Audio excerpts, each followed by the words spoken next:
Living prayer fellowship ministries international పరిచర్య పక్షముగా తెలియజేస్తా ఉన్నా. దేవునికి స్తోత్రం.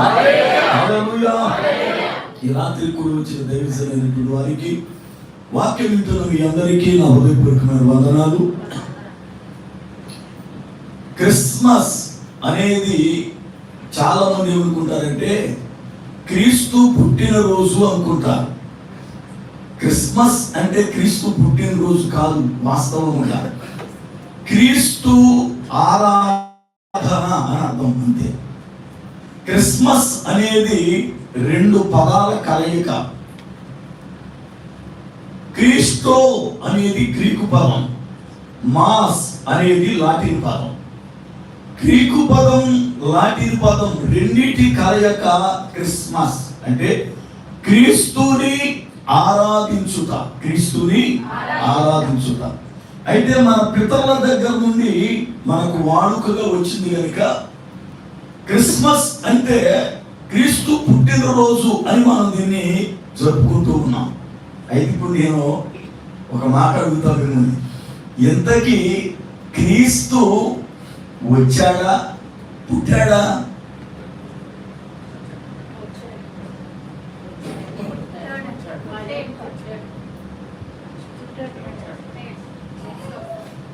నా మాట అర్థమైందా? క్రీస్తు వచ్చాడా, పుట్టాడా?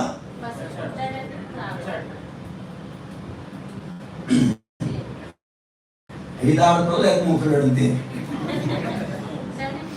అంతేనా?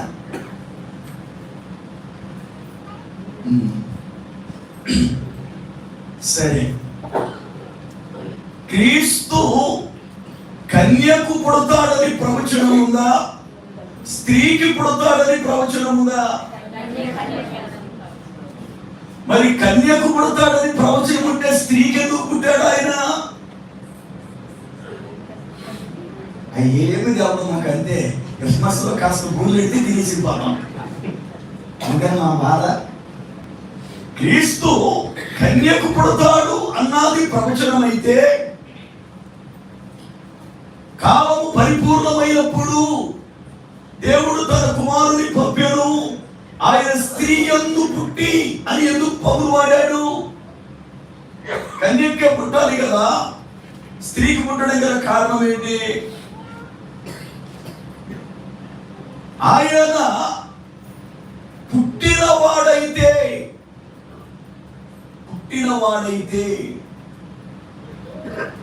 లేఖనం ప్రకారం ఆయన అంతకు ముందు లేడు అని అర్థం. బాగా గమనించా. ఈ బిడ్డ పుట్టాడండి అంటే ఎందుకు ముందు లేడని అర్థం. మరి క్రీస్తు పుట్టక ముందు లేడా? ఉంటే పుట్టినవాడు ఎందుకు అవుతాడు? ఉన్నవాడు పుట్టినవాడు అవ్వడు కదా, వచ్చినవాడు అవ్వాలప్పుడు. అందుకని మా జానబాబు గారు ఎందుకు వచ్చిన గొడవ ఏమిటి అని చెప్పి ముందేమో క్రీస్తు నేడు పుట్టినాడు అది అని, తర్వాత రాబోతున్న మెసేజ్ అంటాడు. ఈయన పుట్టినప్పుడే ఎప్పుడు వచ్చేస్తాడు ఆయన. మనం జైలు పట్టమని తెప్పట్టేస్తానమే కాదు, నీకేమి కాదు వచ్చింది లేదు కదా. ఆయన వచ్చిన దేవుడా, పుట్టిన దేవుడా? ఈ రాత్రి మనం చాలా విషయాలు నేర్చుకోవాలి. ఎక్కువ సమయం లేదు, పైగా క్రిస్మస్ లో ఈ యొక్క నెలలో చాలా ఎక్కువ కదా. అన్ని ఒకేసారి తింటే కూడా అజర్తే, అందుకే ఒక్కటి నెమ్మదిగా తిందాం. దేవుడికి స్తోత్రం. ఇవాళ కొంచెం నేర్చుకుందాం. వచ్చే వారంలో మళ్ళీ కొన్ని క్రిస్మస్ లోనే అక్కడ నేర్చుకుందాం. వచ్చే వారంలో మళ్ళీ వాషింగ్టన్ దగ్గర క్రిస్మస్ ఉంది, దానిలో కొన్ని నేర్చుకుందాం. చచ్చిపోయే లోపు నేర్చుకుంటూనే ఉన్నాం. దేవుడికి స్తోత్రం. అవునా కదా?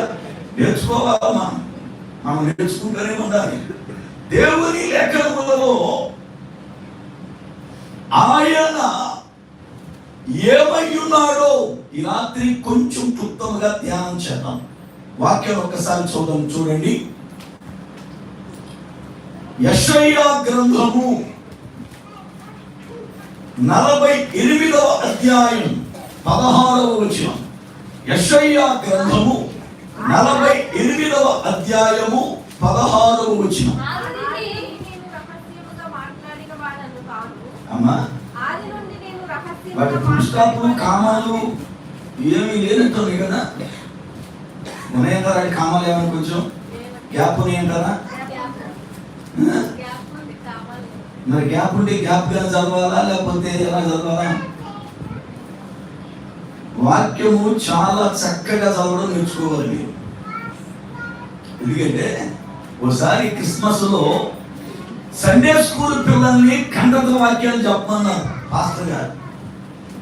నేను దానికి స్పీకర్గా వెళ్ళాను. నేను ఇక్కడ మీరందరూ పెద్దోళ్ళు కనుక మీ చేత ఖండత వాక్యాలు చెప్పించట్లేదు, లేకపోతే ఇక్కడ కూడా శుభ్రంగా ఖండత వాక్యాలు చెప్పించేవాడు. అవునా కదా?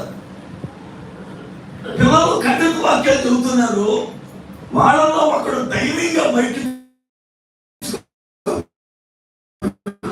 వచ్చి వెళ్ళిపోయి ఇప్పుడు ఏం చేయాలో తెలియక, ఏం చెప్పాలి తెలియక, వాడు లూకాసు వార్త 2:11 వచ్చి చెప్పాలనుకున్నాడు. వాడు నేడు రక్షకుడు మీ కొరకు జన్మించాడు అన్న మాట కంగారులో నేడు రాక్షసుడు మీ కొరకు ఉంటాడని చెప్పాడు. అంటే కనిబందో తాడేపల్లి కూడా పెళ్లి చేయడానికి వెళ్ళాను.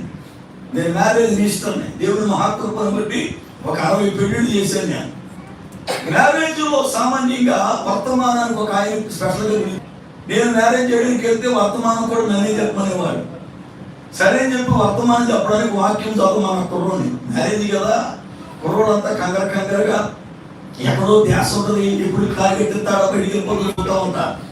ఆ రోజున వాడిని చదవమన్న వాక్యం ఏంటంటే, గుణవతి అయిన భార్య దొరుకుట అరుదు, అట్టిది ముత్యముల కన్నా అమూల్యమైనది అన్న వచనం చదవాలి. అంటే గుణవతి దొరకడం అనేది అరుదు. గుణవతి సామాన్యంగా దొరకదట, ఎవరికో మహానుభావులకు దొరుకుద్ది.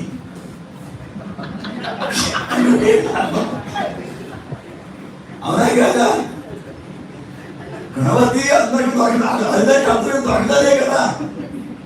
దొరికిందంటే వాడు మహానుభావుడే కదా. దేవునికి స్తోత్రం.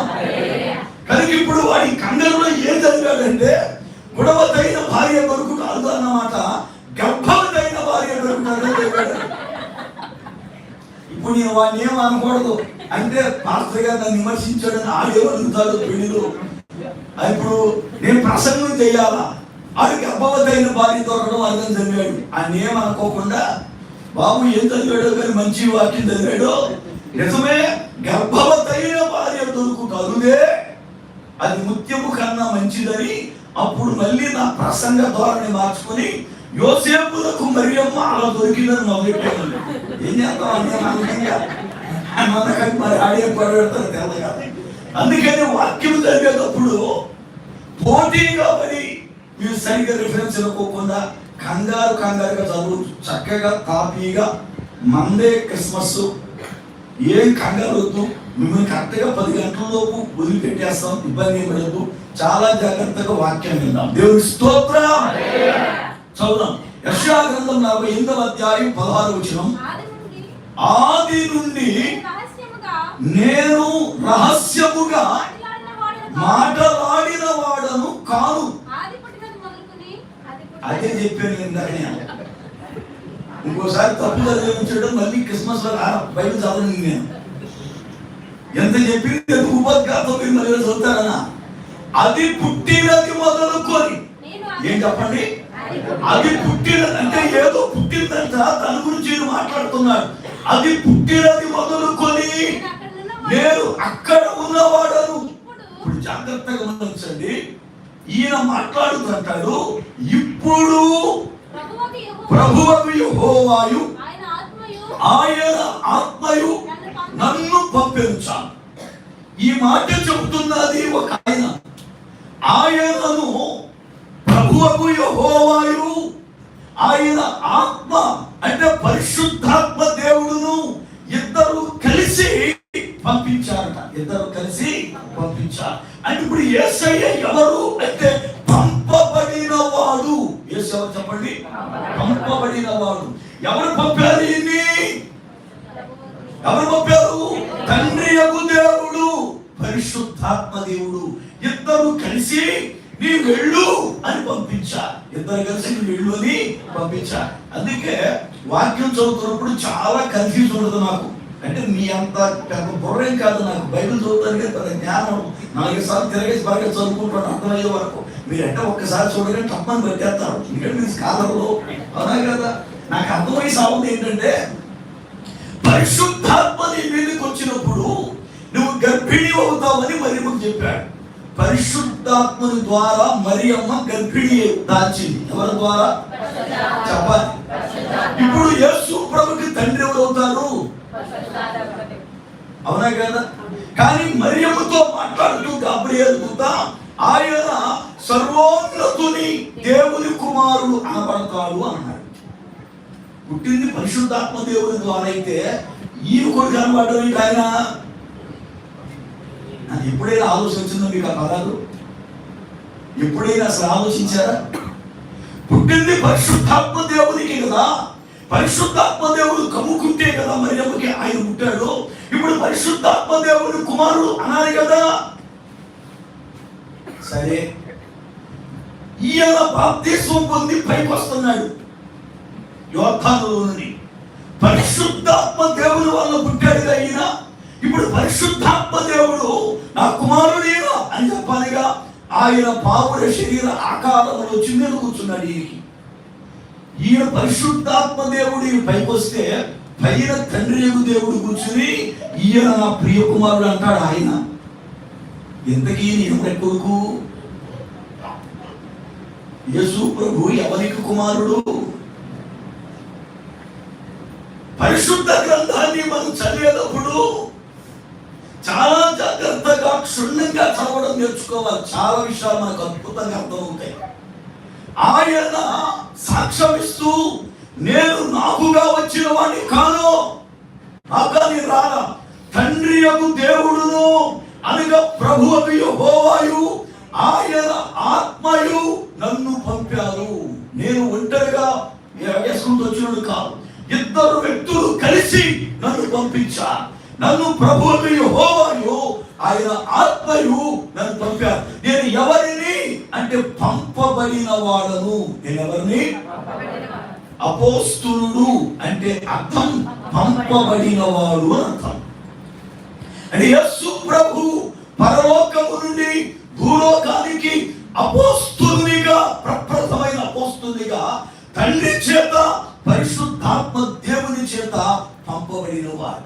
కారణం ఏమిటంటే తత్వములో ఈయన కూడా ఒకడు, ఈయన కూడా ఒకడు. అందుకే వారిద్దరు ఏమన్నారు అంటే, మేమిద్దరం ఇక్కడ ఉంటాం, నీవు శరీరాన్ని దాల్చి లోకానికి వెళ్ళి చేసిన కార్యాలు అని పంపించారు. వాళ్ళలో ఒకరుగా ఉన్నటువంటి ఆయన ఇప్పుడు వారిద్దరి చేత పంపబడి లోకానికి వచ్చాడు. ఆయన లోకానికి రాకముందు ఆయనకు శరీర ఆకారము లేదు, శరీరాకారము లేదు. తనువును దాల్చాడు, తనువును దాల్చి ధరణికి వచ్చాడు ఆయన.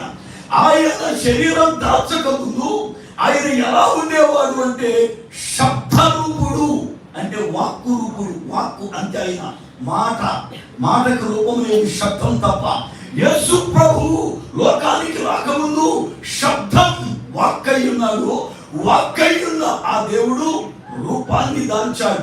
ఏ రూపము అంటే కృపా సత్య సంపూర్ణుని రూపం. కృపా సత్య సంపూర్ణ రూపం ఆయన దాల్చి మన మధ్య వసించాడు, మన మధ్య నివసించాడు. అయితే ఎందుకు ఈయన పంపారు? జాగ్రత్త గమనించాలి. ఇప్పుడు ఈయనను నువ్వు వెళ్ళయ్యా అని చెప్పి ఇద్దరు పంపించారు. ఇప్పుడు ఈయన రావాలి అంటే ఏ రూపంలో ఉన్నాడు చెప్పండి? ఏ రూపంలో ఉన్నాడు? శబ్ద రూపం, వాక్కు రూపం, ఆయన వాక్యం. మరి ఇప్పుడు ఎలా వెళ్ళాలి? నేను వెళితే వాక్యము వెళితే ఎవరికి కనపడదుగా, వాక్యముగా వెళితే ఏ పని చేయలేదుగా. అసలు నేను వెళుతున్న పనే ఒక ప్రాముఖ్యమైనది. అది జరగాలి అంటే నాకు ఒక శరీరము కావాలి. ఏం కావాలి? నాకు ఒక శరీరం కావాలి. అంటే అప్పుడు తండ్రి యొక్క దేవుడు నేను ఏర్పాటు చేస్తాను నా శరీరం అని చెప్పి ఆయన శరీరాన్ని నిర్మాణం చేసి, ఈ శరీరములో గుండా నీవు బయటికి వెళ్తావు, ఈ శరీరం తిరిగి మా దగ్గరకు వచ్చే వరకు ఉంటుంది అని చెప్పి ఆయన ఒక శరీరాన్ని అమర్చాడు. ఇప్పుడు అమర్చిన శరీరం భూలోకం డైరెక్ట్గా దిగి వస్తే ఎవరికి అర్థం కాదు. అమర్చిన శరీరం భూలోకానికి రావాలి అంటే ఒక కార్యము జరగాలి. ఆ శరీరం మానవ రూపం దాచాలి అంటే గర్భము నుండే బయటికి రావాలి. గర్భము నుండే బయటికి రావాలి. గర్భం నుండి బయటికి రావాలి అంటే ఏ గర్భము పడితే ఆ గర్భం పనిచేయదు. ఏ గర్భం పడితే ఆ గర్భం పనిచేయదు. ఇప్పుడు ఆ గర్భము ఎలా ఉండాలి అంటే ఆ గర్భము స్త్రీ గర్భమై ఉండాలి. అదే టైంలో ఆమె కన్యక అయి ఉండాలి. రెండు ప్రవచనాల నెరవేర్పు యేసయ్య పుట్టుక. ఎందుకంటే మొట్టమొదటిగా ఆయన లోకములో జన్మిస్తాడు అని చెప్పిన ప్రవచనములో ఆయన స్త్రీ కుమారుడై ఉండాలి. ఎవరు కుమారుడు? ఆదికాండం 3వ అధ్యాయం 15వ వచనం. ఆదికాండము 3వ అధ్యాయము 15వ వచనం. మరియు నీకును స్త్రీకి నీ సంతానమునకును ఆమె సంతానమునకు వైరము కలగజేతును. అది నిన్ను తల మీద కొట్టును, నీవు దానిని మడిమ మీద కొట్టును. సర్పముతో తండ్రి దేవుడు మాట్లాడుతూ, ఓ సర్పమా, ఇదిగో నీవు ఇలా చేసావు కనుక నీకు విరోధముగా ఉన్న వ్యక్తిని పుట్టిస్తా. స్త్రీ గర్భమున అతడు పుడతాడు, స్త్రీ సంతానముగా అతడు బయటకు వస్తాడు. స్త్రీ సంతానము నీకు శత్రువు అవుతుంది. నీ తలను చితగొట్టేవాడు స్త్రీ సంతానమే. నీవు ఆయన్ని కాటేస్తావు అని చెప్పాడు. జాగ్రత్తగా గమనించాలి. బైబిల్ గ్రంథంలో మత్తయి సువార్త చదువుతున్నప్పుడు అందరూ మగవాళ్ళకి మగవాళ్ళే పుట్టినట్టు ఉంది. అబ్రహాం దావీదు అన్నాడు, దావీదు యాకోబు అన్నాడని, ఈ కాయలు పుట్టాడు, ఆయన కాయలు పుట్టాడు కానీ ఒక్క ఆడమనిషి కన్నట్టు కనపడదు. కారణం ఏంటో తెలుసా? వాళ్ళందరూ కూడా పురుష సంతానం. ఏ సంతానం అంటే అర్థం పురుషులు కన్నారని కాదు, పురుషుని ద్వారా జన్మించిన వారిని. పురుషుని ద్వారా జన్మించిన వారిని. ఇప్పుడు మీరు తల్లులు ఉన్నారు, మీకు బిడ్డ పుట్టిన తర్వాత మీకు ఏదైనా ఒక రాయాలంటే మీ అమ్మగారి పేరు ఎంత మందో అంత పొడుగు అంత లాభం ఉండొచ్చు. కానీ మీ అబ్బాయిని ఏమడుతుంటే, రే మీ ఇంటి పేరు ఏంటరా అంతే, ఆడు మా అమ్మగారు ఇంటి పేరు ఇంత మందని చెప్పడం. చిన్న పేరైనా ఆ నాన్న పేరు చెబుతాడు. ఎందుకని చెప్పాలా? తండ్రి వల్ల పుట్టాడు అని. అవునా? పురుషుని సంతానం. ఏ సంతానం అంటే ఆడపిల్ల ఇంటి పేరు ఎక్కడితో స్టాప్ అయిపోద్ది? పెళ్ళి అవ్వగానే ఆవిడ యొక్క ఇంటి పేరు ఆగిపోతుంది. భర్త ఇంటి పేరుతోనే చచ్చిపోయే వరకు సాగిపోతుంది. చచ్చిపోయే వరకు సాగిపోతుంది. అయితే ఇప్పుడు పుట్టిన వాళ్ళందరూ కూడా పురుషుని పేరు మీద పుట్టిన వారు కానీ భూలోకమందు పురుషుని కలయిక లేకుండా, పురుషుని సహాయం లేకుండా కేవలం స్త్రీ తనకు తాను గర్భిణిగా ఉండే ఒక బిడ్డను కన్నది ఎవరైనా ఉన్నారు అంటే అది స్త్రీ సంతానం. అది స్త్రీ సంతానం. అలాగున పుట్టిన ఒకే ఒక ఏకైక వ్యక్తి యేసు క్రీస్తు ప్రభువా. దేవుని స్తోత్రం. కారణం ఆ స్త్రీని పరిశుద్ధాత్మ దేవుడు కమ్ముకున్నాడు. ఆ పరిశుద్ధాత్మ దేవుడి చేత ఆమె గర్భము ధరించి బిడ్డను కన్నది. అయితే ఇప్పుడు లేఖన ప్రకారం స్త్రీ అని ఎవరు అంటారు అని అంటే పెళ్లి అయిన ఒక ఆడపిల్లను స్త్రీ అంటారు. బాగా గుర్తుపెట్టుకోవాలి. పెళ్లి కాకపోతే 50 సంవత్సరాలు ఉన్న ఆ అమ్మాయి కన్యకే. ఆ అమ్మాయి కన్యకే. 17వ సంవత్సరానికే పెళ్ళైపోయినా ఆమె 17 సంవత్సరాలైనా స్త్రీయే. ఎందుకని? వివాహమైన తరువాత ఆమెను స్త్రీ అని పిలుస్తాం. గుర్తుపెట్టుకోండి. ఒక ఆడపిల్ల పుడితే ఆమెకు 12వ సంవత్సరం వచ్చే వరకు ఆడపిల్ల అంటాం. 12వ సంవత్సరం నుండి 18 సంవత్సరం వచ్చే వరకు కన్యక అంటాం. వివాహం అయిన తర్వాత నుండి స్త్రీ అంటాం. అవునా? ఆడపిల్ల, కన్యక, స్త్రీ. ఇప్పుడు దేవుని యొక్క లెక్కల ప్రకారం స్త్రీ యొక్క గర్భమున కుమారుడు పుట్టాలి. స్త్రీ సంతానముగా అతడు పేరు పొందాలి. స్త్రీ సంతానమయుండి ఆయన శత్రువుని సంహరించాలి. ఇప్పుడు స్త్రీ సంతానం అవ్వాలి అంటే ఆమెకు పెళ్లి అయి ఉండాలి, పెళ్లి అయి ఉండాలి. అయితే యెషయా భక్తుడు ప్రవచనాన్ని చెబుతూ కన్యక గర్భవతి అయి కుమారుని కంటుంది అని ప్రవచించాడు. ఎవరు గర్భవతి అవుతారట? చూడండి వాక్య గ్రంథాన్ని ఒకసారి మనం చదువుదాం. యెషయా గ్రంథం 7వ అధ్యాయం 14 వచనం. యెషయా గ్రంథం 7:14. కాబట్టి ప్రభువు తానే యొక్క సూచన మీకు చూపును, ఆలకించుడి. కన్యక గర్భవతి అయ్యా. కన్యక ఏమవుతుంది? కన్యక గర్భవతి అవ్వడం జరుగుతా? ఇది జరిగే కార్యమేనా? సమాజం ఒప్పుకుంటుందా? కన్యక గర్భవతి ఏంటంటే పాడైపోయిందంట, చెడిపోయింది అంట, తప్పటడిగేసింది అంట, ఎక్కడో కాలు జారింది అంట. మరి కన్యక గర్భిణి ఎలాగవుతుంది? ఏ తప్పటడుగు వేయకుండా. కానీ తప్పటడుగులు వేసిన కన్యక ప్రభువు తల్లిగా పనికిరాదు.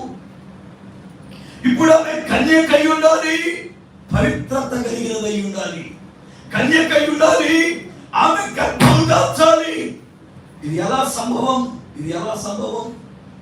ఇప్పుడు ఆయన ఎదగడం ప్రారంభిస్తే ఆ దినాలలో ప్రధానము చెయ్యబడిన మరియా ఆయన కంటికి కనబడింది. దేవుని స్తోత్రం. ఇశ్రాయేలీయుల యొక్క నియమావళి ఎలా ఉంటుందంటే, ఒక ఆడపిల్ల పుట్టగానే ఆ బిడ్డను ఏ ఇంటికి కోడలుగా చేసుకోవాలనుకుంటారో వాళ్ళు పుట్టిన వెంటనే వాళ్ళు నిశ్చితార్థం చేసుకుంటారు. మనకి పిల్ల నచ్చితే నిశ్చితార్థం చేసుకుంటాం. అయితే అక్కడ ఎలా కాదు. యూదుల సాంప్రదాయ ప్రకారం ఆడపిల్ల పుట్టగానే అయిన వాళ్ళు నిశ్చితార్థం చేసుకుంటారు. ఆ పిల్ల పెద్దది అవగానే, పుష్పావతి అవగానే, అంటే పుష్పావతి అంటే 13-14 సంవత్సరాలు రాగానే, పుష్పావతి అవగానే ప్రధానం చేస్తారు. మనకి ప్రధానమైతే తెల్లారి పెళ్ళి అయిపోవాలి, అవునా కదా? పెళ్లికి ముందు ప్రధానం వెళుతుంది, అవునా కదా? మనక సాంప్రదాయ ప్రకారం ఆడపిల్ల పుడుతుంది, ఆ పిల్ల పెద్దదవ్వాలి, రజస్వలవ్వాలి. ఆ తరువాత ఆ పిల్లకు ఒకవేళ సంబంధాలు వస్తే అవతల వాళ్ళు చూసుకోవాలి. ముందు నిశ్చితార్థం అవ్వాలి, 1-2 నెలలు గడువు పెట్టుకుంటారు. ఆ తర్వాత పెళ్లి తారీఖు ప్రకటిస్తారు. పెళ్లి తారీఖు రేపు ఉదయం పెళ్ళగా ఇవాళ సాయంకాలం ఆ పిల్ల అత్తవారి ఇంటి వారు చీర పంపిస్తారు ప్రధానంగా. ఈ పిల్ల ఆ తెల్లవారి లేచి అత్తవారు పంపించిన చీర కట్టుకుని ఆమె వివాహానికి వెళ్ళాలి. ఇది మన సాంప్రదాయం. అయితే ఇశ్రాయేలు లెక్క ప్రకారం ప్రధానమైన తరువాత ఏడాదికి పెళ్లి అవుతుంది. ఏడాదికి ఎందుకు ప్రధానమైన తర్వాత ఏడాదికి పెళ్లి అవుతుంది అంటే, ఈ ఏడాదిలో తన పవిత్రత పరిశీలించబడుతుంది. తన పవిత్రత ఈ ఏడాదిలో పొరపాటున ఆ అమ్మాయి పెళ్లి కుదిరిన కుర్రోడితోనే ఒకవేళ తప్పటడిగేసి గర్భిణి అయితే, పెళ్ళైన కుర్రోడితో అయినా కూడా గర్భిణి అయ్యింది కనుక రాళ్ళు పెట్టి కొట్టి చంపేస్తారు. అది యూదుల సంప్రదాయం. అందుకే సంవత్సరం జ్ఞాపిస్తే తన యొక్క పవిత్రతను కాపాడుకోవడానికి ఈ సంవత్సర కాలంలో ఎక్కడ కూడా తప్పటేయకుండా తన పవిత్రతను కాపాడుకోవాలి. యేసు ప్రభువుని మరియమ్మ కన్న తరువాత ఆమె అనుభవించిన అవమానాలు మామూలు అవమానాలు కాదు.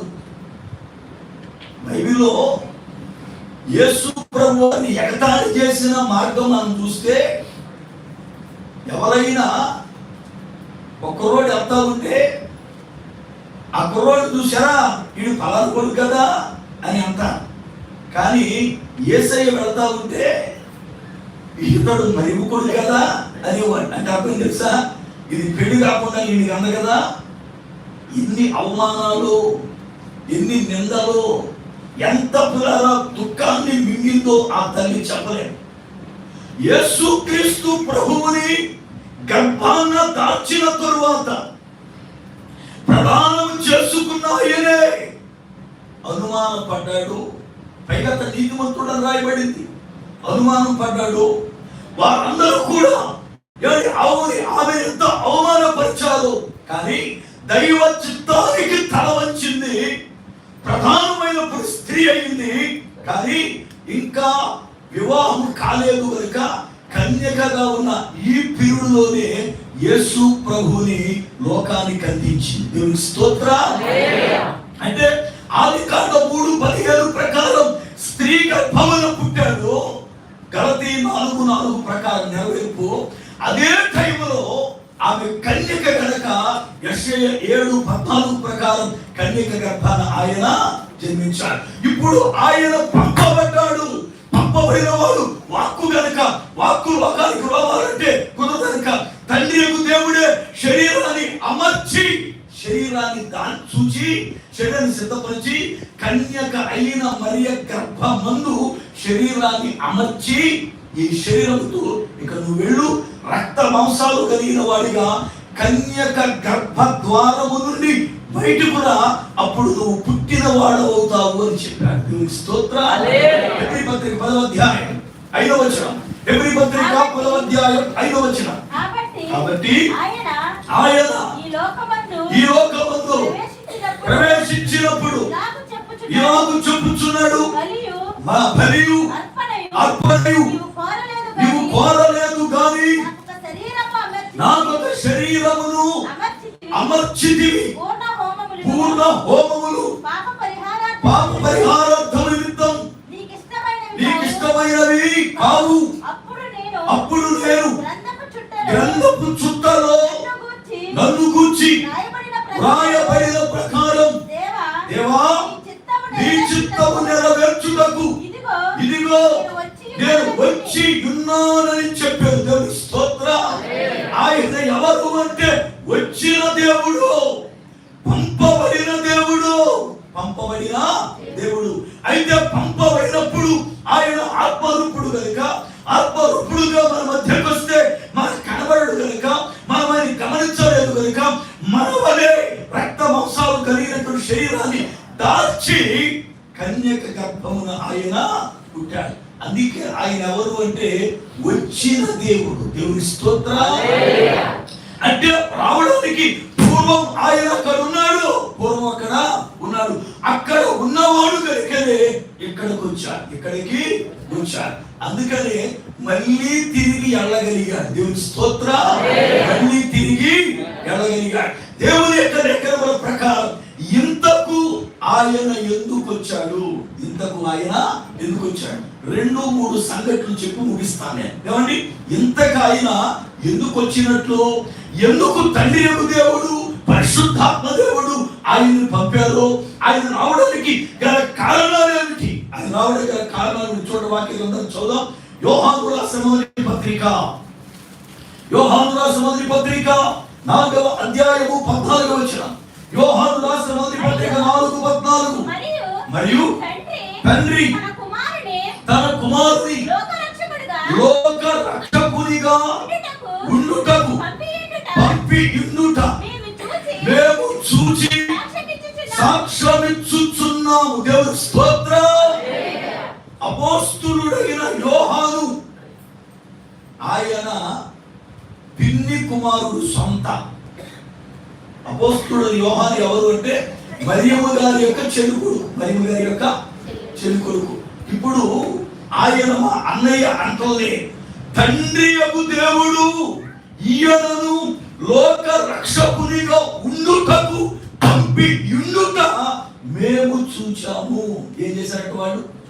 చెప్పాలి. ఇప్పుడు ఏం చేశాడు వాడు? చూచారట. అంటే చూస్తే తెలుస్తుందా? చూస్తే తెలుస్తుందా తెలవదా? చెప్పాలి గట్టిగా. తెలుస్తుంది కదా. అంటే వారు ఇప్పుడు చూచారు కనుక వాళ్ళకి ఏమర్థమైంది? వీడు రక్షకుడు అని. రైట్. ఇంకొక మాట చూద్దాం. ఇప్పుడు ఒక మంచి వంటకం చేశారు, ఏదైనా ఒక మంచి వంట వండారు. చూస్తే టేస్ట్ తెలుస్తుందా? చెప్పాలి మీరు. టేస్ట్ తెలవాలంటే సరే. కొంతమంది తిన్న మహానుభావులకి రుచి తెలవదు, అన్నారు కదా. కొంతమంది మహానుభావులకి తిన్నారని తింటా ఉంటారు అంతే. ఒకవేళ మా మగోళ్ళు రుచి లేదు అమ్మాయి అన్న భార్య ఏం చేద్దాం భయంతో అది చెప్పడం పాపం. అవునా కదా? కరోనా వచ్చిన తర్వాత మగాడు రుచి లేదంట భయపడి సత్తనారంట. ఎందుకంటే భార్యతో పొరపాటున ఎంతమ్మాయి రుచి లేదంటే వెంటనే ఆసుపత్రికి ఫోన్ చేసి మా ఆయన కరోనా వచ్చింది ఎందుకు వచ్చింది గొడవ అని చెప్పి వీడు రుచి ఉన్నా లేకపోయినా ఏదో 4 ఎదురు తిరిగిపోతా ఉన్నాడు అంతే. అలా కదా? కొంతమంది తిన్నా రుచి తెలవదు. ఎందుకంటే నాలుక స్పర్శ చచ్చిపోతుంది. నాలుక స్పర్శ చచ్చిపోతే ఉప్పు కారము పులుపు మంటో చాలా మందికి తెలియదు. మన సంఘంలో అప్పుడు భోజనం అయిన తర్వాత నేను ఆకలిలో చేస్తాను. ఎలా దీనిలో తగ్గింది కదంటే ఈ అమ్మాయి గారు ఎవరు చెప్పలేదు అని అంతే కదా. అంటే చాలా మంది పాపం తింటారు కానీ రుచి అర్థం కాదు. రుచి అర్థం కాదు. కానీ కొంతమంది మహాజ్ఞానులు ఉంటారు, వండుతూ ఉన్న కానీ స్మెల్ బట్టి చెప్పేస్తారు దాని ఉప్పు తక్కువైందా కారం ఎక్కువైందా కదా. వాళ్ళు మహా టాలెంట్ పర్సన్స్, దేవుని స్తోత్రం. మళ్ళీ పిచ్చి బ్యాచి కాదు కదా. ఇప్పుడు యోహాను ఆయన లోక రక్షకుడుగా ఉండుటకు వచ్చి ఉన్నాడని పంపబడ్డాడని మేము చూచాము అని అంటే ఇంతకి యోహాను రక్షణ పొందినట్లా పొందనట్లా చెప్పాలి మీరు. పొందితే తెలుస్తాడా, పొందకపోతే తెలుస్తాడా? వాడు రక్షింపబడితేనే ఆయన రక్షకుడు అని తెలుస్తాడు. అవునా కదా? ఇప్పుడు యేసు ప్రభు రక్షకుడు అని మనకు తెలవాలి అంటే ముందు నీవు ఆ అనుభవాన్ని అనుభవించిన వాడు అయి ఉండాలి. చాలా మంది రక్షకుడు ఉదయించినాడు అని పాట పాడేస్తారు కానీ 75% రక్షణ పొందిన బ్యాచ్. నిజం, రక్షణ పొందిన వాళ్ళే ఎక్కువ పర్సెంట్ పాడబడేది. ఇంతకీ నువ్వు రక్షించబడ్డావా అని అడిగితే వారి దగ్గర సమాధానం ఉండదు. మరి రక్షణ పొందని నీకు ఆయన రక్షకుడు అని ఎలా తెలుస్తుంది? ఆయన రక్షకుడు అని చెప్పాలి అంటే రక్షణ పొందిన వ్యక్తి అయి ఉండాలి నీవు. యోహాను అంటాడు, తండ్రి ఆయనను లోక రక్షకుడుగా పంపి ఉండుట మేము చూసి సాక్ష్యం ఇస్తున్నాం. ఇవాళ క్రిస్మస్ పాట పాడాలి అంటే నువ్వు రక్షణ పొందిన అనుభవం నీకు ఉండాలా, లేకపోతే వేషధారి అవుతావు. అనుభవం లేకుండా రక్షకుడు నుంచి పాటలు పాడటం అనేది పిచ్చితనం అని. ఇవాళ అనుభవం లేకుండా, రక్షణ లేకుండా, మారు మనసు లేకుండా, మనిషి రక్షింపబడకుండా రక్షకుడు పుట్టాడని ఎన్ని సంవత్సరాలు వాడతావు వేషధారిగా? అనుభవం పొందవా? బైబిల్ గ్రంథం ప్రకారం ఒక ఊరే కదిలి వచ్చి ఏమని చెప్పింది ఒక అమ్మాయితో, మరి నువ్వు చెప్పిన మాటలు బట్టి కాదు, మేము స్వయముగా మా మట్టుకు మేము ఈయన లోక రక్షకుడు అని తెలుసుకున్నామని చెప్పారు. చదవండి వాక్యాన్ని. యోహాను సువార్త 4:42. యోహాను సువార్త 4:42. మా మట్టుకు మేము విని ఈయన నిజముగా లోక రక్షకుడని తెలుసుకొని నమ్ముచున్నాం. దేవుడి స్తోత్రం.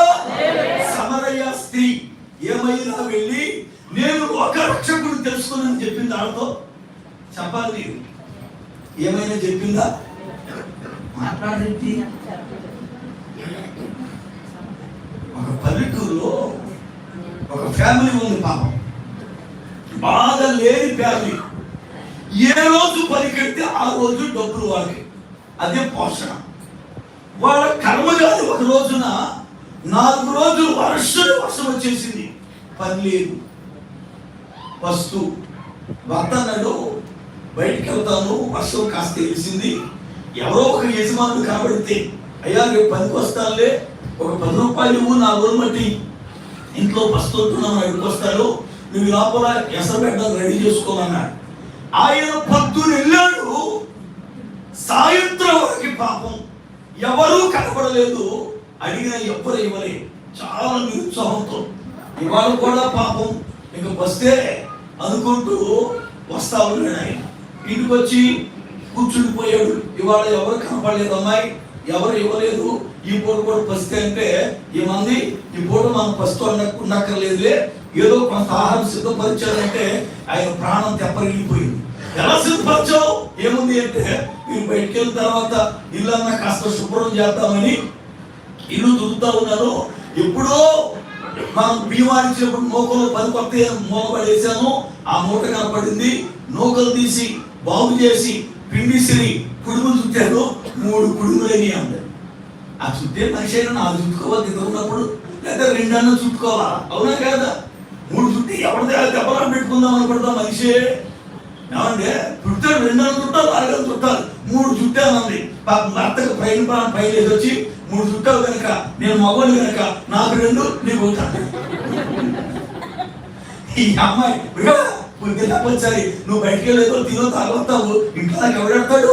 నాకు 2 నీకు ఒకటి. ఇద్దరికి వచ్చి గొడవ ప్రారంభమైంది. చివరికి ఎంతైనా ఆడపిల్ల గురించి అద్భుతంగా రాయబడిన మాట ఏంటంటే, గయ్యాన్ని దాని పాట కాపడం, వర్షము కురిసి గెలిచిన తర్వాత సూర్యుడి నుండి పడే నీళ్ళు అప్పుడు ఉంటేనంట. అది ఆడదు, ఇది ఆడదు. చూడండి, ఆడమని మగడైన పాప మీద నా తిట్టి గొడుగు పోతాడు. కానీ ఈ మనిషి మళ్ళీ తిరిగి వచ్చే కంట్రోల్లో సిగుతానే ఉంటుంది కదా. ఇది బుద్ధి లేని మ్యాచ్. అందుకే వర్షంలో పోల్చేదాన్ని.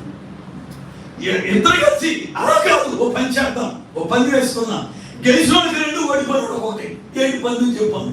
మన ఇంట్లో నరమాంసోలుగా ఉంది, దాని నల్లుగా ఉంది. నటింగ్ వేసి పడుకుందాం. నల్లును కుట్టి అబ్బా అంటే ఒకటి, నన్ను కుట్టినప్పుడు అబ్బా అంటే ఒకటే.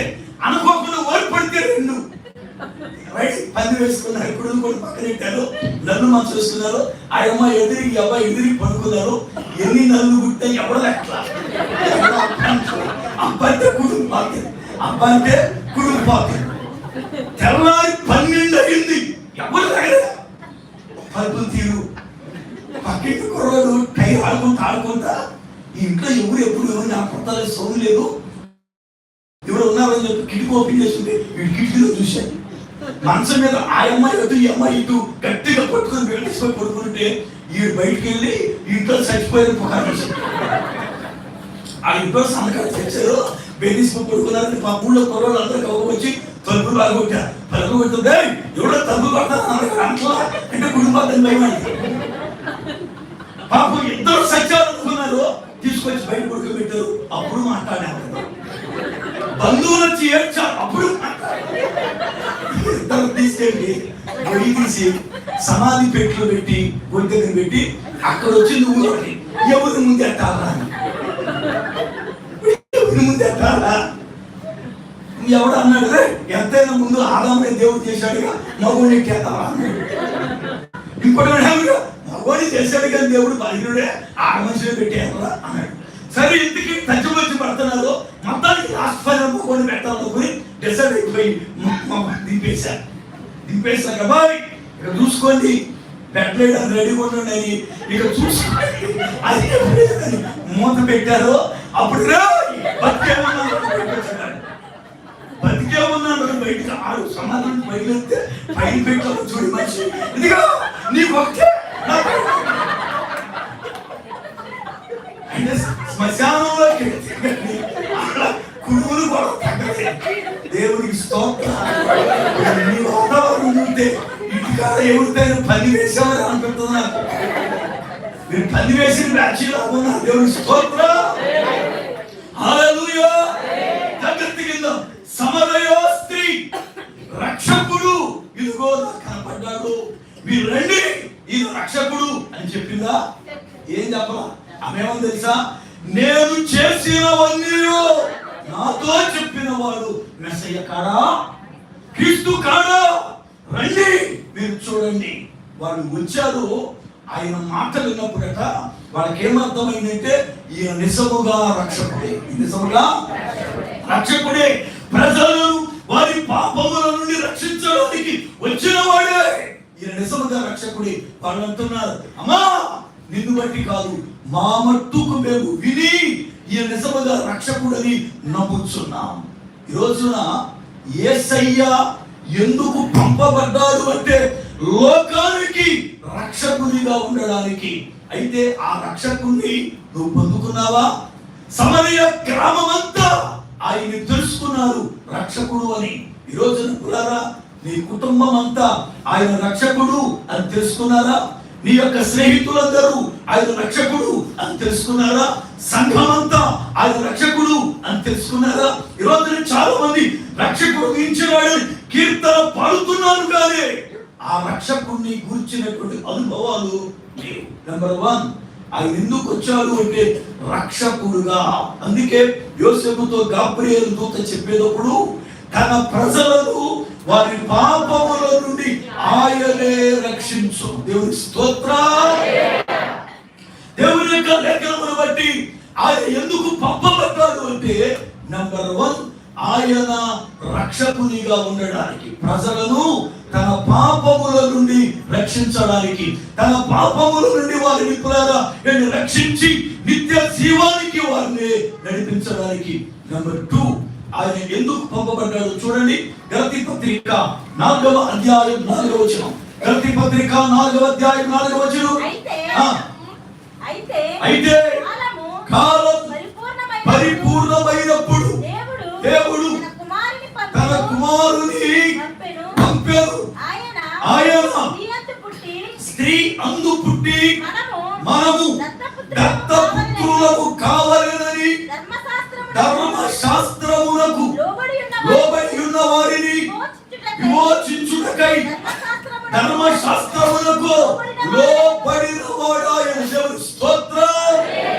ఆయన మనలను తండ్రియగు దేవునికి దత్తపుత్రులు చేయాలని మన విడుదల కొరకై పంపబడ్డాడు.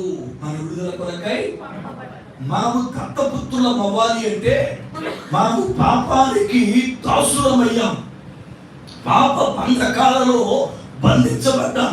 అందుకే మన గురించి మాట్లాడేటప్పుడు ఆ పిల్లలు అన్నాడు తప్ప నా పిల్లలు అనలా. చూడండి వాక్యం ఒక్కసారి మీరు యెషయా గ్రంథం 1వ అధ్యాయం 2వ వచనం నుండి, యెషయా గ్రంథం 1వ అధ్యాయం 2వ వచనం నుండి. ఆకాశమా ఆలకించు, భూమి చెవియొగ్గుము. నేను పిల్లలను పెంచి కని పెంచుతారా లేకపోతే కనుకోకుండా పెంచేస్తారా పిల్లల్ని? మరి ఇప్పుడు ఈయన నేను పిల్లల్ని పెంచానంటే ఎవరి పిల్లలు పెంచాడు? ఎవరి పిల్లలు? హెబ్రీ పత్రిక 2వ అధ్యాయం 14వ వచనం. హెబ్రీ పత్రిక 2వ అధ్యాయం 14వ వచనం చదువుదాం. కాబట్టి చూడండి, ఆ పిల్లలు రక్త వంశములు గలవారైనందు చాలు. ఏ పిల్లలట? ఆ పిల్లలు అనగా వీరు ఎవరు? ఆయన పిల్లలు ఇంకా అవలే, ఆయన పిల్లలు ఇంకా అవలే. ఆయన పిల్లలు కాకముందు వీరు ఎవరు అంటే పాపపు దాసత్వములో ఉన్న పిల్లలు, అపవాది బంధకాలలో ఉన్న పిల్లలు, దేవునికి దూరస్తులుగా ఉన్న పిల్లలు, అపవాది పిల్లలుగా బంధింపబడిన వారు. ఇప్పుడు ఆ పిల్లలను దత్తపుత్రులుగా దేవుడు చేసుకోవాలంటే వాళ్ళు బంధించబడిన దాని నుండి వారిని విడిపించాలి. విడిపించాలి అంటే వెల చెల్లించాలి. విడిపించాలంటే వెల చెల్లించి వారిని విడిపిస్తే వారు తండ్రి యొక్క దేవునికి దత్తపుత్రులవుతారు. యేసు ప్రభు వారు ఎందుకు పంపబడ్డాడు అని అంటే మనలను దేవునికి దత్తపుత్రులుగా చేయడానికి. దేవుని స్తోత్రం. అయితే దత్తపుత్రులు కావాలి అంటే విమోచన కార్యము జరగాలి అంటే తన ప్రాణమును పెట్టి మనల్ని విడిపించాలి. సిలువలో ఆయన రక్తాన్ని వెలగా పెట్టాడు. అందుకనే ప్రాణ విమోచన ధనము బహు గొప్పది. అది ఎప్పటికీ ఎవరైనా రుణం తీర్చుకోవాలనుకున్నా తీర్చేది కాదట, అది ఎప్పటికైనా అలాగే ఉంటుందట.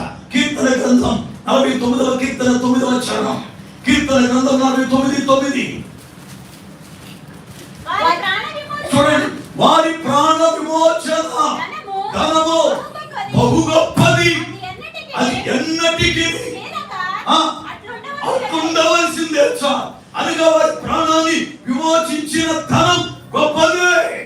అది గొప్పది. ఏమిటి ఆ గొప్పది అంటే క్రీస్తు యేసు యొక్క పరిశుద్ధ రక్తం. క్రీస్తు యేసు యొక్క పరిశుద్ధ రక్తం.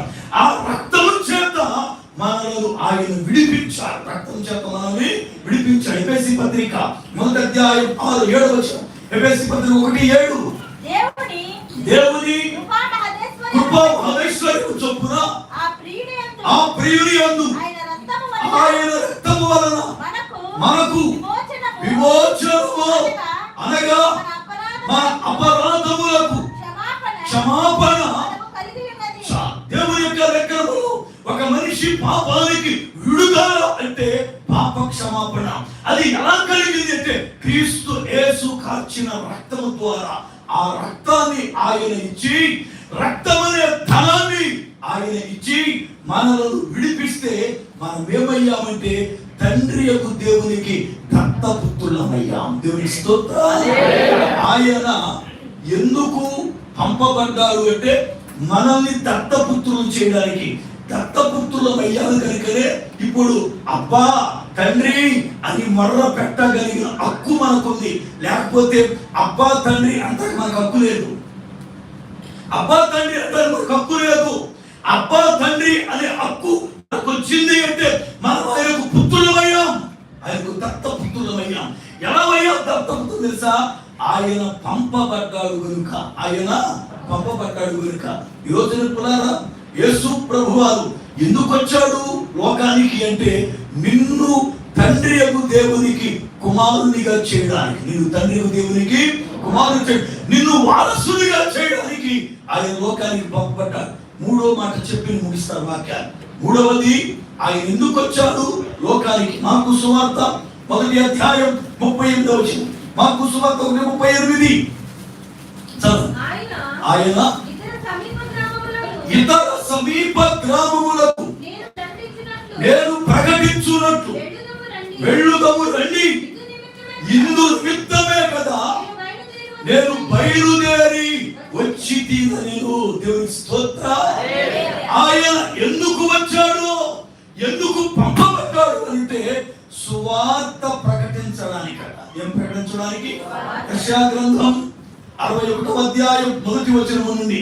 యెషయా గ్రంథం 61:1 ప్రభువకు యెహోవా ఆత్మ నా మీదికి వచ్చి ఉన్నది, దీనులకు సువర్తమానం ప్రకటించుటకు యెహోవా నన్ను అభిషేకించను, నలిగిన హృదయం గలవారికి దృఢపరచుటకును, చెరలో ఉన్న వారిని విడుదలను, బంధింపబడిన వారికి విముక్తిని ప్రకటించుటకును యెహోవా హితవత్సరం మన దేవుని ప్రతి దండనను ఆ దినమును ప్రకటించుటకును, దుఃఖాక్రాంతులందరినీ ఓదార్చుటకును, సియోనులో దుఃఖించువారికి ఉల్లాస వస్త్రము ధరింపచేయుటకును, బూడిదకు ప్రతిగా భూదండను, దుఃఖములకు ప్రతిగా ఆనంద తైలమును, భారభరితమైన ఆత్మకు ప్రతిగా ఆ స్తుతి వస్త్రమును వారికిచ్చుటకును ఆయన నన్ను. దేవునికి స్తోత్రం. ఎందుకు పంపాడో ఒక అద్భుతమైన లిస్టు చెప్పాడు ప్రభువారు. నేను ఎందుకు పంపబడ్డాను అంటే చాలా మంది దుఃఖాక్రాంతులు ఉన్నారు, చాలా మంది పీడలు ఉన్నారు, చాలా మంది ఇదిగో బూడిదలో కూర్చున్న వారు ఉన్నారు, చాలా మంది భారభరితమైన ఆత్మ కలిగిన వారు ఉన్నారు. అట్టి వారందరికీ కూడా నేను సువార్త ప్రకటించడానికి పంపబడ్డా. సువార్త ప్రకటించడానికి పంపబడ్డా. ఈ రోజున పురారా యేసు ఎందుకు వచ్చాడు అంటే నెంబర్ 1 రక్షకునిగా ఉండడానికి, నెంబర్ 2 నిన్ను దత్తపుత్రుడిగా చేయడానికి, నెంబర్ 3 నీకు సువార్తను ప్రకటించడానికి. దేవుని స్తోత్రం. నీకు సువార్తను ప్రకటించి నీ యొక్క దుఃఖానికి మారుగా, నీ భారభరితమైన ఆత్మకు మారుగా, నీకున్న బలహీనతను తొలగించి నేను శ్రేష్టమైన బిడ్డగా మార్చడానికి ఆయన లోకానికి తనను తాను రిక్తునిగా చేసుకుని వచ్చాడు. రిక్తునిగా చేసుకుని వచ్చాడు.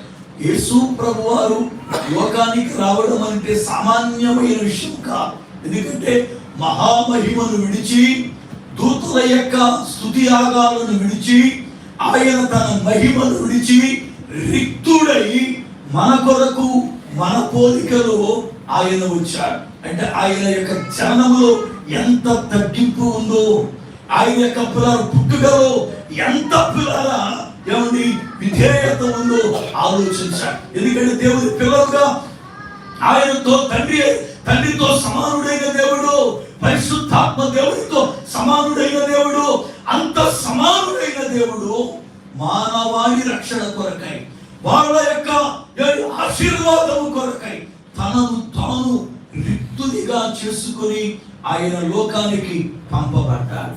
వాస్తవానికి ఎవరైనా నువ్వు వెళ్ళు చనిపోవడానికంటే వెళ్తారా? ఇప్పుడు ముగ్గురు ఫ్రెండ్స్ ఉన్నారు, ఒకడంటే ఒకటి ప్రాణం అంట. ఇలా పోయి వాళ్ళలో వాళ్ళ బంధువులకి ఎవరికో అపాయం వచ్చింది, నువ్వు వెళ్ళి అనుకోని చచ్చిపోరాడు బతుకుతారంటే ఇక్కడ ముగ్గురు కూడా వెళ్తాడు. దాన్ని వెళ్ళగలరా? ఏమండి, ఒక తండ్రికి ముగ్గురు కొడుకులు ఉన్నారు, తండ్రి ఎవరు పంపిస్తాడో వెళ్ళగలరా? కానీ ఆయన తనని తాను తగ్గించుకొని నేను వెళతాను అని చెప్పి ఆయన లోకానికి రక్త మాంసములు కలిగిన వాడిగా వచ్చి కార్యాన్ని జరిగించాడు. ఆ రక్షణ కార్యం మనం అనుభవించకపోతే రక్షకుడు పుట్టాడని పాటలు పాడడం నిష్ప్రయోజనం. రక్షకుని గురించి మాట్లాడడం వ్యర్థం, అది వేషధారణ. క్రీస్తు జననం అనేది పులారా అది పండగ కాదు, ఆచారము కాదు. అందుకే రాసిన పాటల్లో రాశాను, క్రీస్తు జననం అంటే పండుగ కాదురా, క్రీస్తు జననం అంటే నాటిక వేడుక కాదురా, క్రీస్తు జననం అంటే పండగ కాదురా, క్రీస్తు జననం అంటే నాటిక వేడుక కాదురా. క్రీస్తు జననం అంటే నాటికలు వేడుకలు కాదు. క్రీస్తు జననం అనగా ఒక విధేయత, క్రీస్తు జననం అనగా ఒక తగ్గింపు, క్రీస్తు జననం అనగా ఒక సమర్పణ. ఈ రోజున దేవుని పిల్లలుగా ఆయన పుట్టిన దేవుడు కాదో వచ్చిన దేవుడు. ఏ దేవుడు ఆయన? వచ్చిన దేవుడు. ఎందుకు వచ్చాడు ఆయన? లోక రక్షకునిగా ఉండడానికి. ఎందుకు వచ్చాడు ఆయన? మనల్ని దత్తపుత్రునిగా చేయడానికి. ఎందుకు వచ్చాడు ఆయన?